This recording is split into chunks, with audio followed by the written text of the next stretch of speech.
यहाँ से बहुत ज़्यादा प्रश्न आते हैं, मूलतः यहीं से आते हैं। अगर हिंदी भाषा का अगर पेपर है 25 प्रश्न है तो यहाँ इस टॉपिक से लगभग 10 प्रश्न आएंगे 25 में से, और 5 प्रश्न देगा ये वाला पार्ट 3। नमस्कार दोस्तों, आज मैं आपके लिए लाया हूँ लूसेंट की सामान्य हिंदी।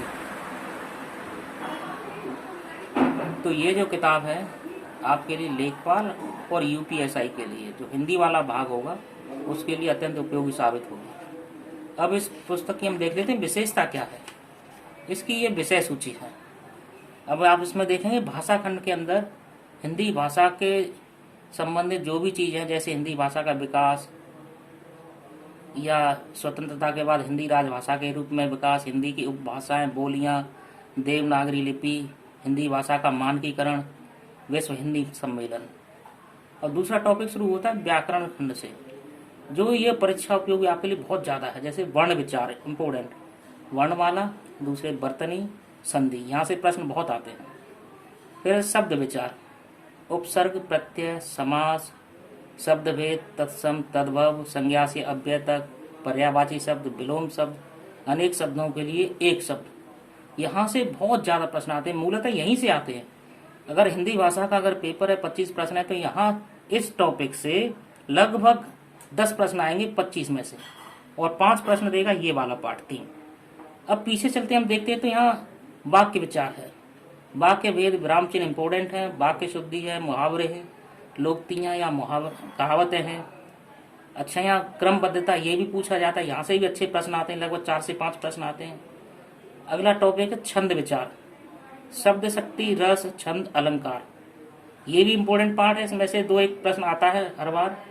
और नीचे जो साहित्य खंड है, यहाँ से लेखक, उनकी रचनाएं, कौन सा किताब किस लेखक ने लिखी है, यहाँ से आते हैं। तो ये 25 प्रश्नों के लिए एक संपूर्ण पुस्तक साबित होगी लेखपाल परीक्षा और यूपीएसआई के लिए। तो यहाँ मैं आपको यही कहना चाहूँगा कि ये इसकी विषय सूची है, इसको आप अच्छे से समझ लें। इसमें सारी चीज़ें आपको मिलेंगी और बड़े अच्छे तरीके से मिलेंगी। और मैं आपको दिखाऊंगा इसमें कुछ टॉपिक, जैसे वर्णमाला है। यहाँ देखिए बड़े अच्छे तरीके से समझाया गया है। यहाँ ये ग्राफ बनाया गया है, अगर जो व्यक्ति इनको नहीं समझ पाता है तो इस ग्राफ को देख के वो समझ लेगा। और इस किताब की जो अच्छी चीज़ है वो वस्तुनिष्ठ प्रश्न जो विभिन्न परीक्षाओं में आए हुए हैं, कौन सी परीक्षा में कौन सा प्रश्न आया, आपके अभ्यास के लिए बहुत उपयोगी साबित होगा। अच्छी खासी संख्या में प्रश्न है। ये वर्तनी शुद्धि है, इसको आप एक बार देखेंगे तो आप पता चल जाएगा कि कहाँ पे मिस्टेक होती हैं। फिर उससे संबंधित प्रश्न है। ये संधि बहुत इंपॉर्टेंट है, या बड़े अच्छे तरीके से समझाया गया है कि स्वर संधि किस प्रकार की होती है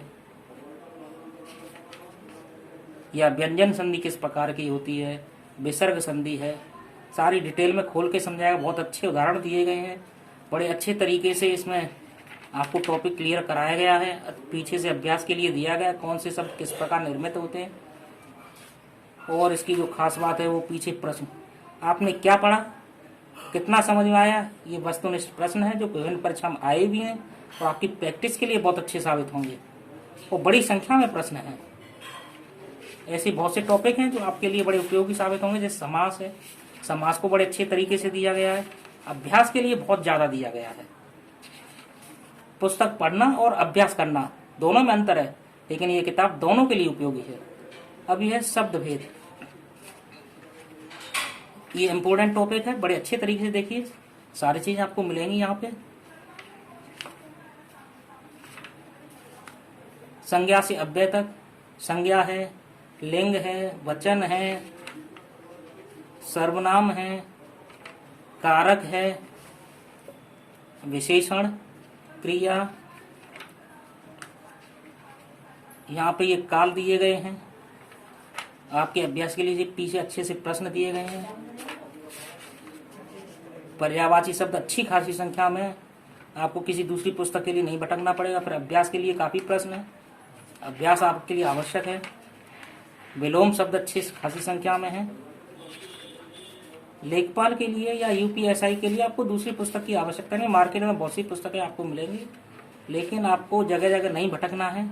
आपको केवल इस पुस्तक को एक बार खरीदना है और 3 से 4 बार पढ़ना है। कोई भी पुस्तक एक बार ले लीजिए, 10 पुस्तकें पढ़ने से अच्छा होता है एक पुस्तक को 10 बार पढ़ लेना, जो आपके लिए उपयोगी होगा। तो एक पुस्तक ले लीजिए, आपकी रेंज में है, सस्ती भी है, ज़्यादा महंगी भी नहीं है, और टॉपिक सारे क्लियर करके दिए हैं, तो वो आपके लिए अच्छी साबित होगी।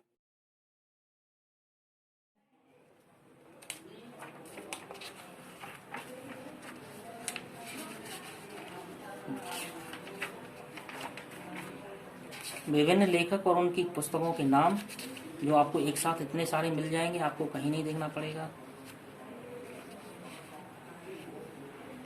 इस पुस्तक को मैं ये कहूँगा कि आप इसे अवश्य खरीदें और पढ़ें और परीक्षा पास करें।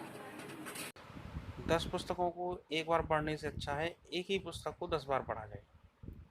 तो आगे आने वाली जितनी भी परीक्षाएं हैं जिनमें हिंदी का कोई पार्ट होता है, उसके लिए ये पुस्तक बहुत ही ज़्यादा उपयोगी है और इस पुस्तक को आप खरीदें और अवश्य पढ़ें। दोस्तों, अभी तक आपने अगर मेरा चैनल सब्सक्राइब नहीं किया है तो चैनल को सब्सक्राइब ज़रूर करें, वीडियो को लाइक और शेयर ज़रूर करें। धन्यवाद।